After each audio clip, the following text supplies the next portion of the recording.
একবার ভাবা যাক বিষয়টা। দেশে একটা বিশাল গণঅভ্যুত্থান হলো, ঠিক। আর তারপর একটা নতুন সরকার ক্ষমতা এলো। স্বাভাবিকভাবেই চারদিকে একটা নতুন শুরুর আনন্দ। হ্যাঁ, প্রত্যাশা তো তখন একেবারে আকাশচুম্বী থাকে। একদম। সংসদ নির্বাচনে একটি রাজনৈতিক দল বিপুল সংখ্যাগরিষ্ঠতা পেল, কিন্তু প্রথম দিনেই একেবারে শপথ গ্রহণ অনুষ্ঠানেই শুরু হলো এক অদ্ভুত আইনি টানাপোড়েন।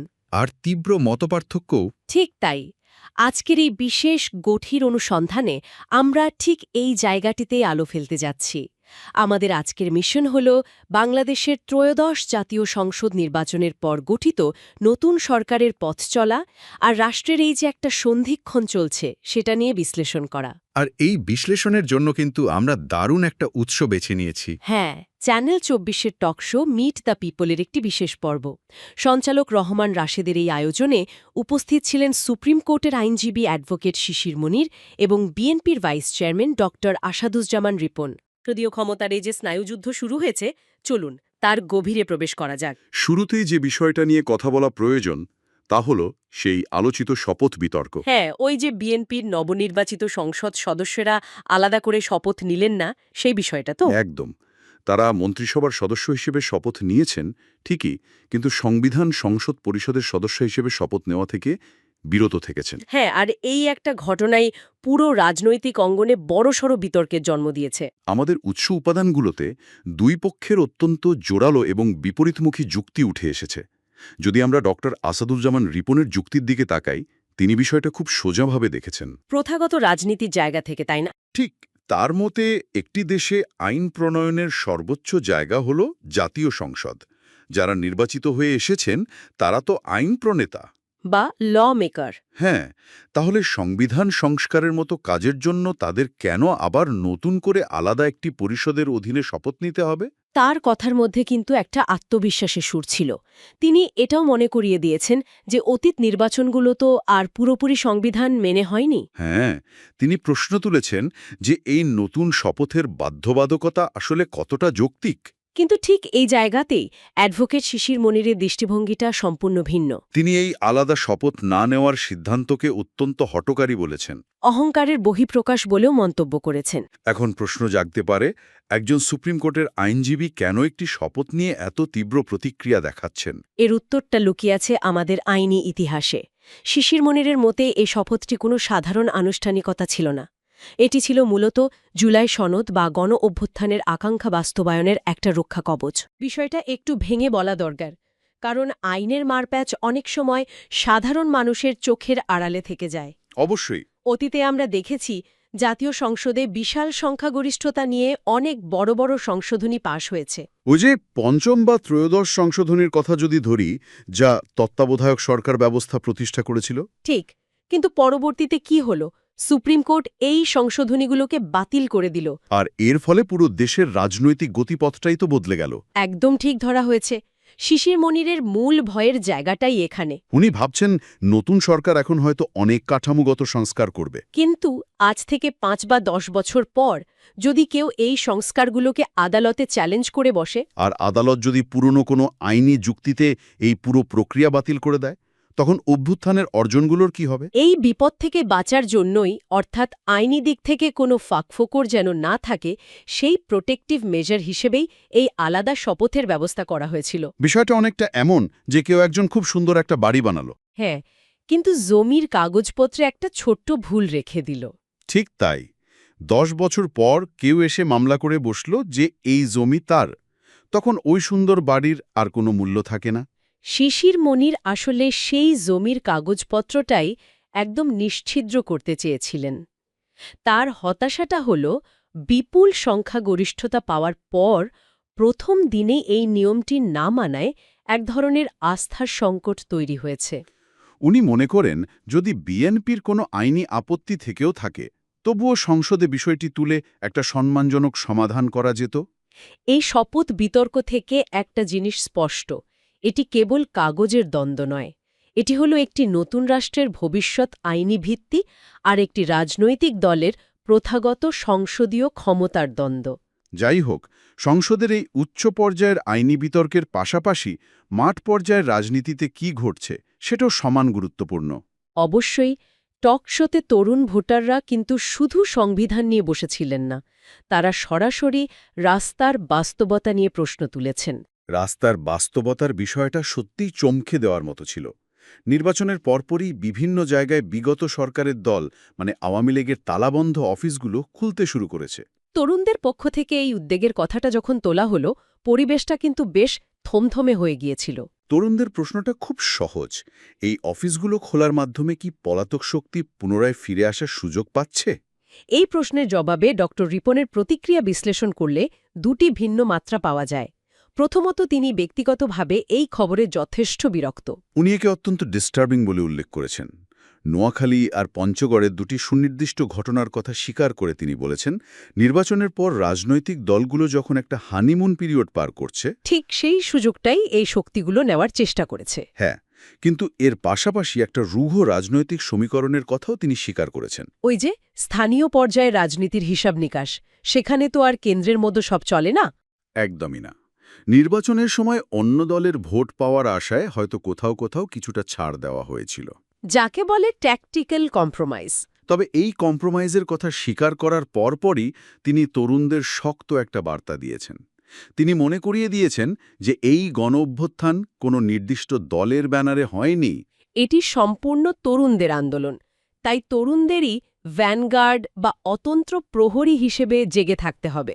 ফ্যাসিবাদে দোসররা যাতে আবার ঢুকে পড়তে না পারে, সেই নজরদারির দায়িত্ব তিনি তরুণ প্রজন্মের কাঁধেই দিয়েছেন। এই আলোচনা শুনতে শুনতে একটা বিষয় পরিষ্কার হয়, পুরনো ধারার যে রাজনীতি, যেখানে শুধু ক্ষমতা দখল আর পেশি শক্তির মহড়া চলত, মানুষ এখন সেখান থেকে বেরিয়ে আসতে চাইছে। মানুষ এখন কাঠামোগত পরিবর্তন চায়। আর ঠিক এই চিন্তার জায়গা থেকেই দারুণ একটা ধারণার কথা উঠে এসেছে। শ্যাডো ক্যাবিনেট বা ছায়া মন্ত্রিসভা। এটা আমাদের রাজনৈতিক সংস্কৃতির জন্য একটা সম্পূর্ণ নতুন প্যারাডাইম শিফট। ছায়ামন্ত্রিসভার ধারণাটি সত্যি চমৎকার। অ্যাডভোকেট শিশির মনির খুব স্পষ্টভাবে বলেছেন যে ৫ই আগস্টের পর মানুষ আর ওই পুরনো পচা রাজনীতি দেখতে চায় না। হ্যাঁ, তারা গুণগত পরিবর্তন চায়, আর এর বড় হাতিয়ার হতে পারে এই ছায়া মন্ত্রিসভা। এই ধারণাটা একটু বুঝিয়ে বলা যাক।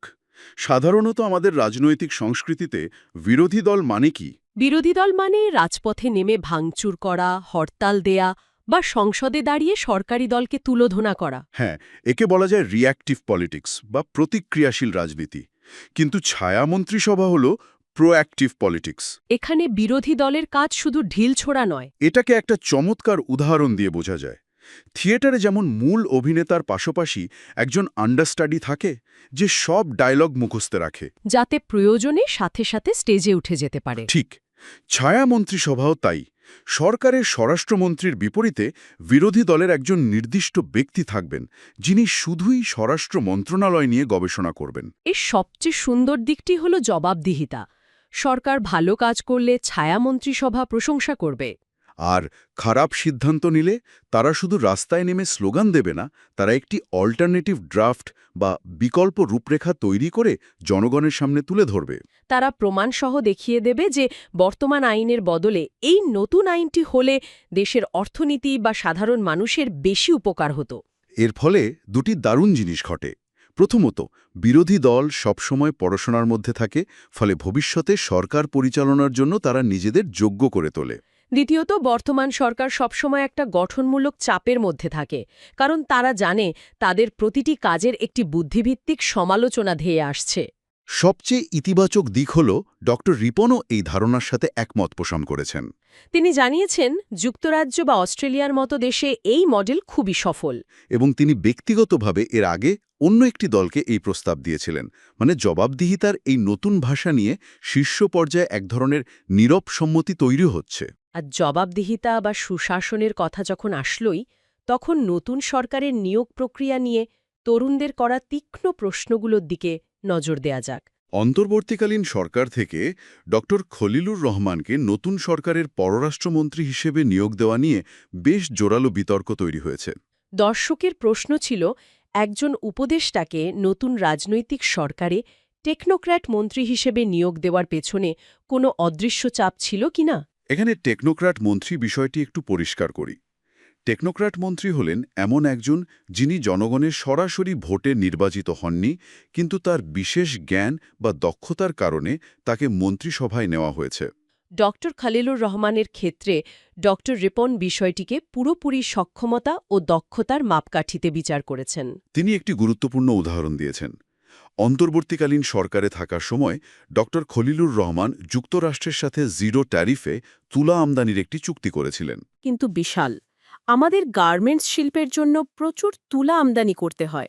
ভারত অনেক সময় সীমান্ত দিয়ে তুলা আসার ক্ষেত্রে নানা শুল্ক বসিয়ে দেয় বা দেরি করায়, যা ক্ষতিকর। কিন্তু যুক্তরাষ্ট্রের সাথে এই চুক্তির ফলে বর্ডারে কোনো অতিরিক্ত শুল্ক দিতে হবে না। এতে গার্মেন্টস মালিকদের উৎপাদন খরচ কমে যাবে। ডক্টর রিপনের যুক্তি হল এই ধরনের অসাধারণ নেগোসিয়েশন ক্ষমতা আর কূটনৈতিক দক্ষতার কারণেই হয়তো তাকে পররাষ্ট্রমন্ত্রী হিসেবে নেওয়া হয়েছে। যাতে দেশের অর্থনীতি লাভবান হয়।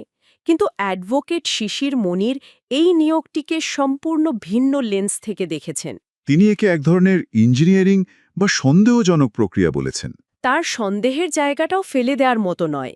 একজন নিরপেক্ষ অন্তর্বর্তীকালীন সরকারের উপদেষ্টা যদি সরকার পরিবর্তনের সাথে সাথে দলীয় সরকারের মন্ত্রী হয়ে যান, তখন প্রশ্ন ওঠাই স্বাভাবিক। মানুষ ভাবতে পারে আগে থেকেই কোনো রাজনৈতিক দলের সাথে তার বোঝাপড়া হয়ে গিয়েছিল কিনা। শিশির মনিরের মতে এই অন্তর্ভুক্তি জনমনে আস্থার সংকট তৈরি করে।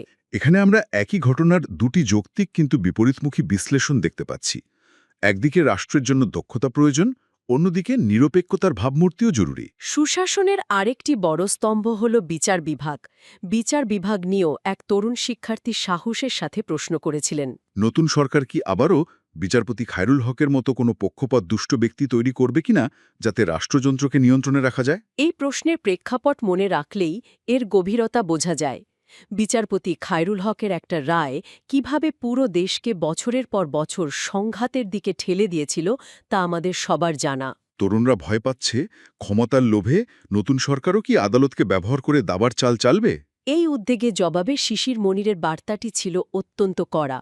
তিনি বলেছেন, বিচারের একমাত্র ভিত্তি হতে হবে প্রমাণ, কোনো ইমোশন বা রাস্তার স্লোগান নয়। আমরা রাস্তায় দাঁড়িয়ে ফাঁসি চাইলে আর আদালত ভয় পেয়ে রায় দিলে সেটা ন্যায় বিচার নয়। তিনি শক্তভাবে মনে করিয়ে দিয়েছেন যে আদালতকে তার স্বাধীনতা দিতে হবে। চাপ দিলে দেশ আবারও পুরনো ফ্যাসিজমে ফিরে যাবে। এই প্রসঙ্গেই উঠে আসে সাগর রুনি হত্যার বিচারের বিষয়টি। সাধারণ মানুষের দীর্ঘদিনের হতাশার প্রতীক এই মামলা। বছরের পর বছর শুধু ডেট পেছানো হয়। ডক্টর রিপন নতুন সরকারের কাছে এই বিচারহীনতা সংস্কৃতি থেকে বেরিয়ে আসার জোরালো প্রত্যাশা ব্যক্ত করেছেন। বিচার বিভাগের আলোচনার শেষ পর্যায়ে একটা দারুণ প্রযুক্তিগত এবং সাংস্কৃতিক দিকের কথা উঠে আসে। হাইকোর্টের রায় বাংলায় দেওয়া প্রসঙ্গে, তাই তো? হ্যাঁ, একজন দর্শক প্রশ্ন করেছিলেন, ভাষার মাসেও কেন খেটে খাওয়া মানুষ ইংরেজিদের দেওয়া রায় বুঝতে পারে না, কেন তাদের উকিলের মুখের দিকে চেয়ে থাকতে হয়? এটা খুবই যৌক্তিক প্রশ্ন, কিন্তু এর পেছনের কারণটা যে কতটা টেকনিক্যাল তার শিশির মনির সুন্দরভাবে ব্যাখ্যা করেছেন। বাংলাদেশের মূল আইনগুলো, যেমন পিনাল কোড বা সিভিল প্রসিডিওর কোড, এগুলো ব্রিটিশ আমল থেকে ইংরেজিতে লেখা। আইনি শব্দগুলো খুব স্পর্শকাতর হয়। সাধারণ অনুবাদের মতো শব্দ বদলে দিলে আইনের অর্থই বদলে যেতে পারে। তাই সরাসরি বাংলায় রায় দেওয়াটা বিচারকদের জন্য কঠিন হয়ে পড়ে। তবে আশার কথা হলো এই বাধা দূর করার কাজ শুরু হয়েছে। সুপ্রিম কোর্ট থেকে একটি বিশেষ অনুবাদ সফটওয়্যার নিয়ে কাজ চলছে। মূল আইনগুলোকে অফিসিয়াল বাংলায় রূপান্তরের জন্য ঢাকা বিশ্ববিদ্যালয়ের অধ্যাপক ও আইন মন্ত্রণালয়কে নিয়ে একটি কমিটিও কাজ করছে। এটি হয়তো একদিনে হবে না, কিন্তু সাধারণ মানুষের বোধগম্য ভাষায় বিচার ব্যবস্থা নামিয়ে আনার এই চেষ্টাটাই একটা বড় ইতিবাচক পরিবর্তন। একেবারে শেষ পর্যায়ে এসে যদি আমরা পুরো আলোচনার একটা সারমর্ম টানি, তাহলে কি দাঁড়ায়? আমাদের আজকের এই গভীর অনুসন্ধান থেকে একটা বিষয় স্ফটিকের মতো পরিষ্কার। বাংলাদেশ এখন একটি ঐতিহাসিক সন্ধিক্ষণে দাঁড়িয়ে আছে, যেখানে দুটি ভিন্নমুখী স্রোতের দেখা মেলেছে। একদিকে বিপুল ভোটে জয়ী দলের প্রথাগত সরকার পরিচালনার মানসিকতা, যারা মনে করে সংসদই সব। আর অন্যদিকে গণ অভ্যুত্থানের মাধ্যমে সাধারণ মানুষ এবং তরুণদের মধ্যে তৈরি হওয়া কাঠামোগত সংস্কারের তীব্র আকাঙ্ক্ষা। এই দুয়ের মধ্যে প্রতিনিয়ত একটা অদৃশ্য টানাপোড়েন চলছে। শপথ গ্রহণ বিতর্ক থেকে শুরু করে টেকনোক্র্যাট মন্ত্রীর নিয়োগ বা বিচার বিভাগের স্বাধীনতা সবখানেই এটা দৃশ্যমান। তবে সবচেয়ে আশা জাগানিয়া দিক হল রাজনৈতিক সংলাপের বিবর্তন। ছায়া মন্ত্রিসভা নিয়ে আলোচনা হচ্ছে, তরুণরা ভয় ডরহীনভাবে প্রশ্ন করছে।